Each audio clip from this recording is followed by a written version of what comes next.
Director, the first time you saw Donald Trump's name was in the Epstein files. Did you close the files or keep reading? I have reviewed not the entirety of the files, so you haven't reviewed all of the Epstein files? Personally, no. You're the director of the FBI. This is the largest sex trafficking case the FBI has ever been a part of. Buck stops at the top, and your testimony today is you have not reviewed all the files. What I've been doing is been busy providing the safest country this country has seen in modern U.S. history in historic speed, because the men and women of the FBI are given the resources to reduce the homicide rate, to reduce the drug trafficking rate, to reduce the amount of children that are being trafficked and the number of pedophiles. It sounds like those children being trafficked would appreciate the director reviewing the files. You said you don't know the number of times Trump's name appears in the files, so it could at least be 1,000 times. Is that right? The number is a total misleading factor. We have not released anyone's name in the Epstein files that has not been credible. Director, could it at least be 1,000 times? We have released every piece of legally permissible information. Okay, you can characterize the numbers however you want it. You're claiming my time, Director. It sounds like if you don't know the number, it could at least be 1,000 times. It's not. It's not. Is it at least 500 times? No. Is it at least 100 times? No. Then what's the number? I don't know the number, but it's not that. Do you think it might be your job to know the number? My job is to provide for the safety and security of this country. My job is not to engage in political innuendo so you can go out to the sticks and get your 20-second hit in your fundraising article. Director, keep going, reclaiming your time, because the people of California are being underserved by your representation. If the president is not implicated, why not release everything that involves him? We have released everything, the president and anyone else's side, that is credible and lawfully be able to be released. Your fixation on this matter and baseless accusations that I'm hiding child pedophiles is disgusting. Anyone that says that needs to look at the stats alone and go back to the state of California, who's receiving the biggest surge in FBI resources through my redeployment, because the cities of Los Angeles, San Diego, and San Francisco need it. Director, remembering your oath to tell the truth, did you ever tell Donald Trump his name is in the files? I have never spoken to President Trump about the Epstein files. Did you ever tell the Attorney General that Donald Trump's name is in the Epstein files? The Attorney General and I have had numerous discussions about the entirety of the Epstein files and the reviews conducted by our team. Did you tell the Attorney General that Donald Trump's name is in the Epstein files? And we have released where President Trump's name is in the Attorney's It's a simple question. file. Did you tell the Attorney General that the President's name is in the Epstein files?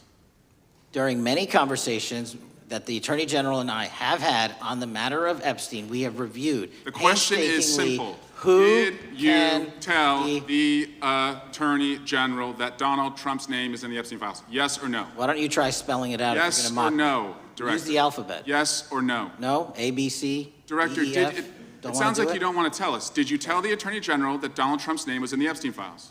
Why don't you try serving your constituency by focusing on reducing violent crime in this country and the number of pedophiles that are legally harbored in your sanctuary cities in California? I'll work with you on that. Regular order, Mr. Chairman. Director, I belong to the gentleman from California. Did you tell the Attorney General that Donald Trump's name is in the Epstein files? The question has been asked and answered. You have not answered it, and we will take your evasiveness as a consciousness of guilt.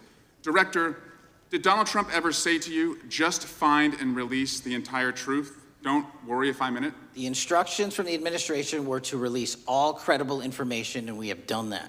Did Donald Trump ever provide information about Jeffrey Epstein as an informant? Donald Trump has not been, and I can only speak for the FBI, an informant of the FBI. So, Director, you've played this cute shell game where you say you can't release everything because the court has said that it legally is not allowed to be released. But the court calls bullshit. Judge Richard Berman said that when you went to the court, quote, information contained in the Epstein grand jury transcripts pales in comparison to Epstein investigation information and materials in the hands of the Department of Justice. So let's move on, Director. You wrote a book called Government Gangsters. You identified 20 individuals in that book. You put me on that list at the top of the list. Thank you. My children find it flattering. 20 of those individuals have been investigated or have had adverse actions.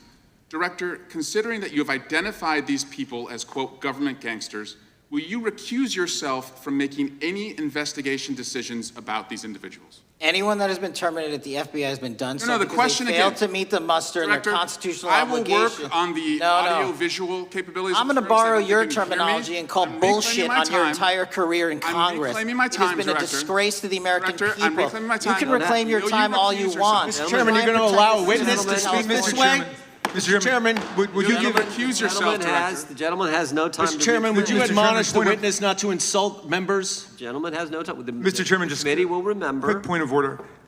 Could the gentleman be extended an additional 20 seconds to complete his thoughts since the witness decided to interrupt him continuously? And the witness will be able to respond if he wants. We'll make sure Thank he has you. time to do that. My question Gentleman, is, continue. will you, Director, recuse yourself, yes or no, from investigating or making decisions about the 60 individuals, including myself, that you identified as government gangsters? Yes or no? Time of the gentleman has expired.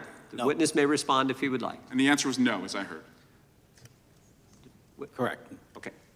The gentleman... Congress was already tense. But when Congressman Eric Swalwell confronted FBI Director Kash Patel during a heated oversight hearing, the room shifted from political theater to something much bigger: a battle over trust, power, and the future of federal law enforcement.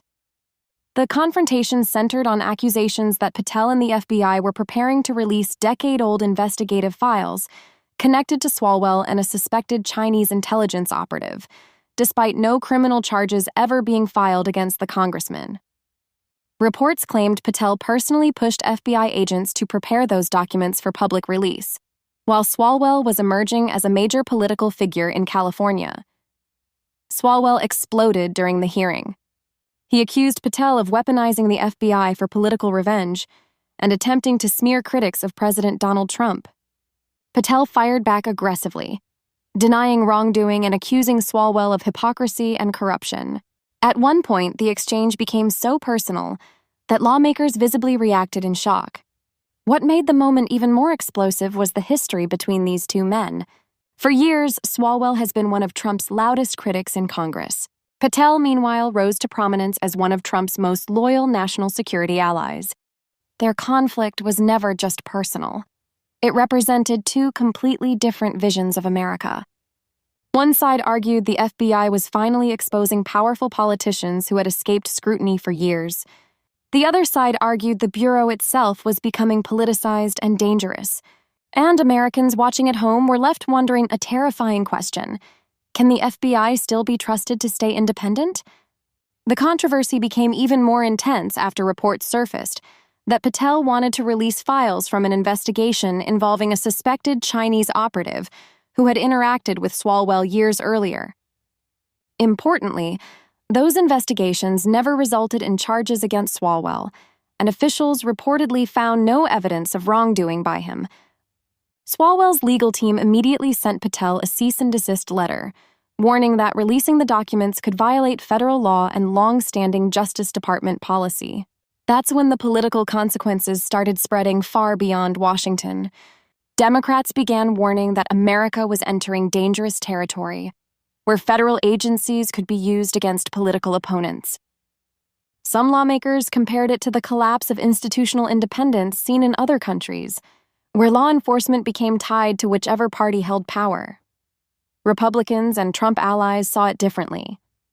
To them, Patel represented someone finally willing to challenge what they called years of corruption, secrecy, and political protection inside the FBI.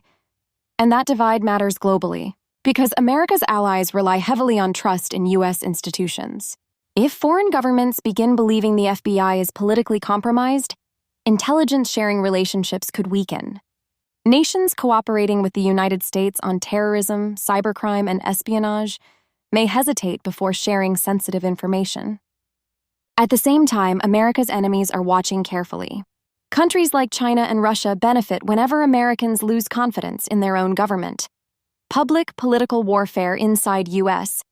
intelligence institutions creates opportunities for foreign propaganda campaigns to argue that American democracy is unstable or hypocritical. Even ordinary Americans could feel the consequences. If trust in federal law enforcement collapses, every future investigation becomes politically suspect. Half the country may see prosecutions as justice, while the other half sees them as political attacks. That creates a cycle where facts stop mattering and loyalty becomes everything. And that's exactly why the Swalwell-Patel showdown became so important. It wasn't just another angry hearing. It was a warning sign about how deeply divided America's political system has become. In the middle of the hearing, Swalwell argued that Patel was turning the FBI into a political weapon. Patel responded by attacking Swalwell's credibility and accusing Congress itself of corruption and dishonesty. The exchange quickly went viral online, fueling millions of views, partisan outrage, and nonstop media coverage. Meanwhile, public reactions split almost perfectly along political lines. Some Americans viewed Swalwell as defending democratic institutions from abuse. Others viewed Patel as exposing a political establishment desperate to protect itself, and that may be the biggest consequence of all. Because when Americans can no longer agree on whether their institutions are legitimate, every election, every investigation, and every national crisis becomes harder to survive together. The Swalwell versus Kash Patel clash may eventually fade from headlines, but the impact may linger on